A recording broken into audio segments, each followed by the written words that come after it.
জাহান্নামের আগুনে কষ্ট পাইবি বাপ, এই জন্য তোরে ফিরাইতে চাইছিলাম।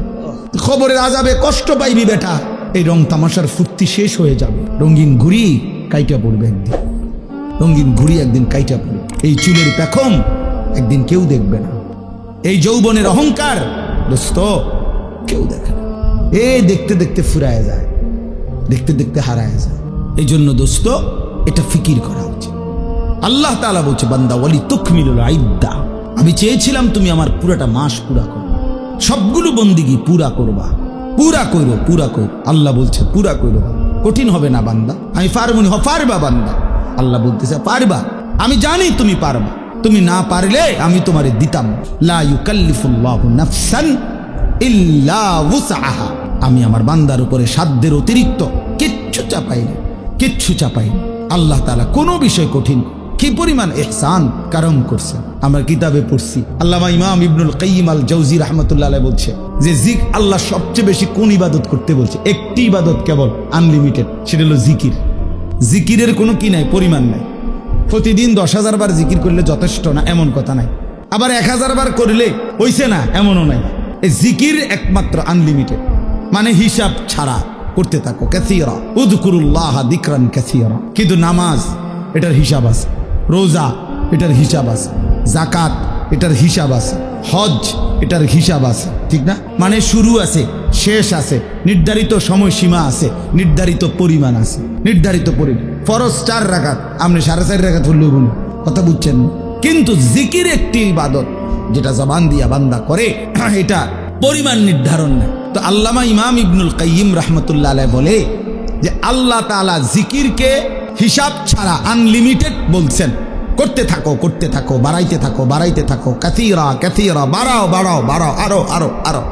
আল্লাহ তাআলা এই জিকির করার জন্য যেই জিহ্বাটা দিছেন, যেই অঙ্গটা, এটার নাম জিহ্বা। তো এটা বানাইছেনও আল্লাহ তাআলা এমন, যেটা করতে বলছেন আনলিমিটেড, এটা করার জন্য এমন একটি অঙ্গ দিছেন, এটাই একমাত্র মানব দেহের অঙ্গ যেটা একই সাথে লক্ষবার কোটিবারও ব্যবহার করলেও এটা কোনো অসুবিধা হয় না। কিন্তু সমপরিমাণ না, তার কাছাকাছি যদি অন্য কোনো অঙ্গ দিয়া কোনো ইবাদত বান্দা করত, সে পারত না। যেটা আল্লাহ যেমন দিছেন ওইটার জন্য অঙ্গটাও দিছেন কি এখন মনে করেন 1000 বার আমি বললাম আপনা করে সুবহানাল্লাহ পড়েন, তবে শর্ত হইল আপনারা প্রত্যেকেই এই প্রত্যেকবারে একবার হাত উঠাইবেন, একবার হাত নামাইবেন। এটা হইল আইন। জিকির করবেন কয়বার? 1000 বার, তবে প্রত্যেকবারে কি সুবহানাল্লাহ সুবহানাল্লাহ সুবহানাল্লাহ, এমনি আমনি উড়াইয়াছেন নামাই আছেন, বুঝেন নাই কথাটা? 100 বারের পরে 50 বারের 60 বারের পরে আপনি হুজুর পিছা দিয়ে ফেটেন আমাদের কপালে, আপনি জিকির আমনে করেন, আপনি আমার একটা আকাম ধরাই দিচ্ছেন, আমি জিকির করবো জিব্বা দিয়ে, আপনি আমার হাতিটারে কীর্তন লাগতাম, আমি আমার দ্বারা হাত চলে না, ঠিক কিনা বলেন? এই হাত কি হয়ে যাবে? অবশ্যই, মানে এটার পারতেন না, আপনি এতক্ষণ পারতেন না। অথচ বুজুর্গানে দিন 24,000 বার জিকির করতো, 12,000 জিকির করতো। ইমামে রব্বানি হযরত মাওলানা রশিদ আহমদ গাঙ্গুহি রাহমাতুল্লাহ আলাইহি শেষ বয়স, যখন চোখ দিয়া পানি পড়ে, যখন বয়স হয়ে গেছে, দুর্বল হয়ে গেছে, আল্লাহর কসম কিতাবে আছে, উনি শেষ বয়সে বলছে উনার ভক্তদেরকে যে বাবারা, আমি তো আর আগের মতো জিকির করতে পারি না, আমার শরীর একদম দুর্বল, আমি একেবারেই দুর্বল হয়ে গেছি। তখন কোন মুরিদ জিজ্ঞাসা করছে, হযরত এই শেষ বয়সে আপনি আল্লাহ পাকের কি পরিমাণ জিকির করেন? তো উনি বলছেন, বাবা আমি তো এখন দিন রাত মিলে সর্বোচ্চ প্রতিদিন 1 লক্ষ বারের বেশি তাসবিহ পড়তে পারি। আল্লাহর কসম আমি কিতাবে পড়ছি, যে সময় তার বয়স 70-এর ঊর্ধ্বে, সেই সময়ে মানুষটা বলতেছে 1 লক্ষ বার, এখন দুর্বলতার কারণে এর বেশি করতে পারে না। এই মানুষটা 40 বছর বয়সে কি পরিমাণ জিকির করছে। হ্যাঁ, উজানিওয়ালা এত জিকির করে কেন? চরমনাইওয়ালা এত জিকির করে কেন? বুঝেন নাই কথাটা? এর পিছনে কাহিনী আছে। হ্যাঁ, গাঙ্গুহি রাহমাতুল্লাহ সিলসিলার যারা, তারা খুব বেশি পরিমাণ জিকির করে। জিকির তাদের কলজার সাথে, শরীরের সাথে মিশে যায়, জবান চলতেই থাকে আল্লাহ পাকের জিকির। তাইলে 1 লক্ষ বার বাদ দেন মিয়া, 1000 বারই যদি সাথে হাত নাড়াইতে হইতো পারতেন? অথচ 1 লক্ষ বার যদি 1 কোটি বারও আপনি এই জিব্বা দিয়ে আল্লাহকে ডাকেন, খোদার কসম জিব্বার কোনো অসুবিধা হবে। এজন্য আল্লাহ তাআলা বলছেন, আমি যেই অঙ্গ দিছি সেটার মধ্যে ওটা পালনের যোগ্যতাও দিছি। আমি কঠিন করি নাই বান্দা, আমি কঠিন করি, তুমি কেন এটার মধ্যে কাটসাপ করলো? আমি রমজান তোমারে তো বুঝাই দিছিলাম, আমি তো বিধানগুলো বুঝেই দিছিলাম, তুমি তুমি পারবে বলেই দিছিলাম, তুমি কাটসাট করলা কেন? তাহলে একটা বিষয় হলো, আপনারা যারা এই রমজানে ইবাদত আমলের মধ্যে ঘাটতি করলেন, আমার ভাই ইনসাফ করলেন না, ইনসাফ করলেন না। রমজানের এক এক সেকেন্ড, আল্লাহর কসম এক এক সেকেন্ড দাম, এক এক সেকেন্ড দাম, প্রতি ঘন্টা প্রতি মিনিট হীরামণি মুক্তার মতো এক এক সেকেন্ড। আমার শায়েখ আল্লামা মুফতি মুশতাকুন নবী সাহেব এতেকাফে আমরা একসাথে ছিলাম হুজুরের সাথে, আলহামদুলিল্লাহ। এইবারও আজকে সেই 2013 সাল থেকে আমি হুজুরের সাথে এতেকাফ করি, না হয়তো আজকে প্রায় 12 বছর। এই 12 বছর ধরে ওনারে দেখছি, এইবারও দেখছি মাগরিবের নাম আসরের পরে এই মুনাজাত শুরু করছে, দোয়া করতেছে। শেষ দিন, এই দিন একেবারে আজান, ইফতারের আজানের আল্লাহু আকবার উচ্চারিত হওয়া পর্যন্ত এই হাত নামায় কানছে আর কানছে। তো আমার সাথে আরো যারা ছিলাম, আমরা সবাই দোয়া করা শেষ, মানে আমরা মুনাজাত শেষ, আমরা কথাবার্তা যা কইছি মনে কইরা যে দূর পারছি বলিয়াও আরো 20 মিনিট রয়ে গেছি, আমার আর কথা নাই, আমি করতে আনতাম।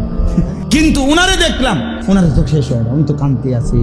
তখন আমি বুঝছি, আমি বললাম তখন মূল বিষয় হলো শায়েখ যে বলছে, হুজুরে এই কথাটা বলছে যে রমজানের এক এক সেকেন্ড হীরামণি মুক্তার মতো, যার কারণে ইফতারের পূর্ব মুহূর্ত পর্যন্ত শেষ সেকেন্ডটাও তো রমজানের অংশ, এজন্য শেষ সেকেন্ড পর্যন্ত উনি কাঁদছে। এজন্য ভাইয়া রমজানকে কদর করা উচিত ছিল, কদর করা উচিত ছিল। এখন আসেন এবার কথা সংক্ষেপ করতে চাই। রমজানের পরে আল্লাহ বলেন যে বান্দা, আমার প্রথম চাওয়া তোমার কাছে, তুমি রমজান পূর্ণ কইরো, মাসটা পুরা কইরো, আমার ইবাদত বন্দিগি দিয়া পুরাটা মাস জীবনটা সাজাইও, আমল কইরো। এরপরে ওয়ালিতুকাব্বিরুল্লাহ আলা মা হাদাকুম, যেদিন আমি আল্লাহ রমজান শেষ করে ঈদের চাঁদ উঠাবো, শাওয়ালের চাঁদ উঠবে, রমজান শেষ হবে, তো আমি যে এই একটা মাস তোমারে সিনাইলাম, তোমারে আমি বুঝাইলাম, আমলের তৌফিক দিলাম, হায়াত দিলাম, হেদায়েত দিলাম, এটা ইফতার, এটা সাহারি, এটা রোজা, এটা তারাবি, এটা এতেকাফ, এইটা হলো সবে কদর, এমনে করো, এমনে করো, এমনে করো।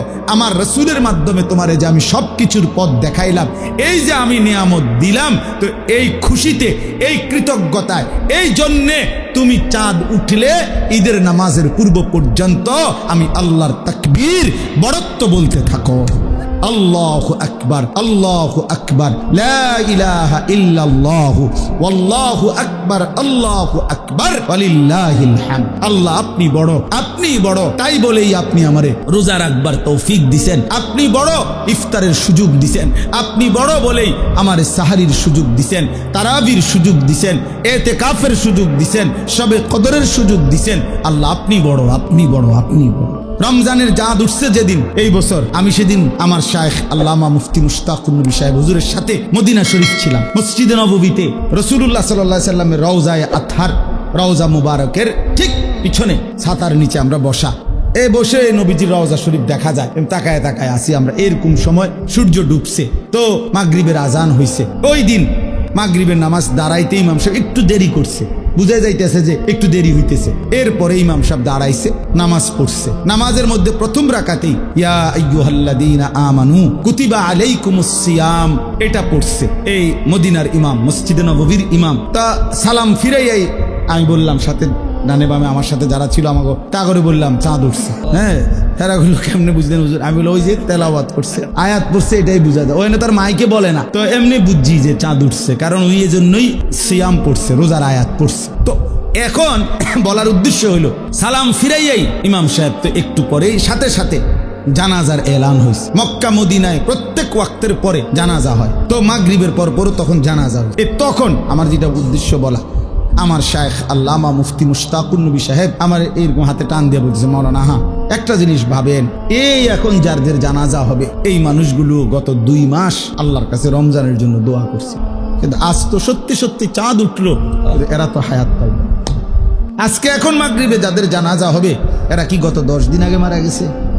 এরা তো আজকে মারা গেছে। এরাও তো আল্লাহুম্মা বারিক লানা ফি রাজাবা ওয়া শাবান ওয়া বাল্লিগনা রমাদান পড়ছিল কিনা? এরা তো পাইল। এভাবে পুরা রমজান প্রতিদিন মানুষের মৃত্যু হয়েছে কিনা? কথা বলেন না কেন? হয়েছে। সারা পৃথিবীতে মানুষের মৃত্যু হয়েছে কিনা? প্রতিদিন মুসলমানের মৃত্যু হয়েছে কিনা? আমরা যেদিন এতেকাফ শেষ, চাঁদ উঠবে যেদিন, এই দিনও আসরের নামাজের পরে গত বছর আমাদের সাথে চাচা এতেকাফ করছিল আমাদের সাথে। আমরা এই বছরও প্রায় 1100 সাথী একসাথে এতেকাফ করছি এক মসজিদে। বুঝতে ধরে আপনার গো, এক মসজিদে এতেকাফ করছে কতজন? 1100। বুঝছেন? 1100 আলহামদুলিল্লাহ একটা মসজিদ মহল্লার একজন মুসল্লি মিলে না এতেকাফের জন্য। পুরা গ্রামবাসী হাতপাও দইরা একজন বুড়া মানুষের অসল একবারে হাত পাও গিরা গাড়ি জোড়া জারি কিচ্ছু নাই শৈল্যে বেড়ারে 4 জনে ধরাইয়া আইনা মসজিদ আইনা হোতায় দিছে। চাচা আপনি এতেকাফ করে, এটা এতেকাফ, এটা তো হোতা কাফে না, এটা এতেকাফ করি, এটা তো শোয়া দিল বেটারে শুধু। আহ হাই হাই মুসলমান। অথচ নবী সাল্লাল্লাহু আলাইহি সাল্লাম মৃত্যু পর্যন্ত খোদার কসম হাত্তা তাওয়াফাহুল্লাহ কখনোই তিনি ইতিকাফ ছাড়েন নাই। আম্মা জান আয়েশা বলছেন, নবীজির স্ত্রী বলছেন, হাদিস এটা, তিনি কোনোদিন ইতিকাফ ছাড়ে নাই।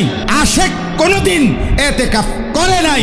ঠিক আছে আশিকের রাসূল, হাশরের ময়দানে রাসূল রে তোমার ইশক বুঝাইয়া দিও, বলে দিলাম আশিক। সেদিন প্রমাণ হবে জিলাফির আশিক না রাসূলের আশিক। হাশরের ময়দানে কথা হবে। হ্যাঁ ঠিক আছে, দেখা হবে সেদিন। নবীজির সামনে তুমিও দাঁড়াইও, আমিও দাঁড়াবো, ইনশাআল্লাহ কথা হবে সেদিন। রাসূলুল্লাহ সাল্লাল্লাহু আলাইহি সাল্লামকে বুঝাই দিও ইশক রাসূল কাকে বলে। হে আল্লাহর নবী, আপনাকে ভালোবাসি। নবী বলবেন, হ্যাঁ উম্মত আমাকে ভালোবাসো। তো দেখি আমলনামাটা। তো নবী আমলনামা দেখে বলবে, উম্মত 70 বছর বিড়ি খাইছে, এটা কেডা? হ্যাঁ মস্কারি করো আমার লগে? আমি বুঝি না ভালোবাসা কাকে বলে। হ্যাঁ কি এটা উম্মত? আমারে ভালোবাসো তুমি, আর তুমি বললেই আমি গলে যাব কেন? হ্যাঁ আমার আশেক উম্মতের কি অভাব পড়ে গেছে যে যা ফাই তাই লইয়া লইলাম? এই বিড়ি এগুলো কারে জিজ্ঞাসা করে দাড়ি কাটছো?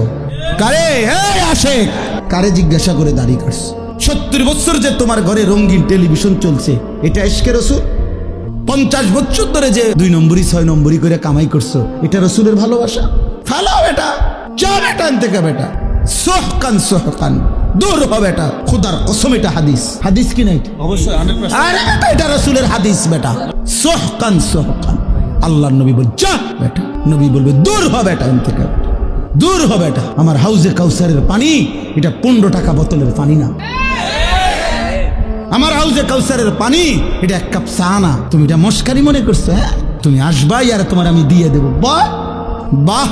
এজন্য একটু বুঝতে হবে বন্ধু, ধোকা খাবেন না। হায়াত আমারও জায়গা, আপনারও জায়গা। ইশকে রাসূল, মুহাব্বতের রাসূল, নবী সাল্লাল্লাহু আলাইহি সাল্লামের ভালোবাসা তোমারও দরকার, আমারও দরকার, বয়স্করও দরকার, জওয়ানেরও দরকার।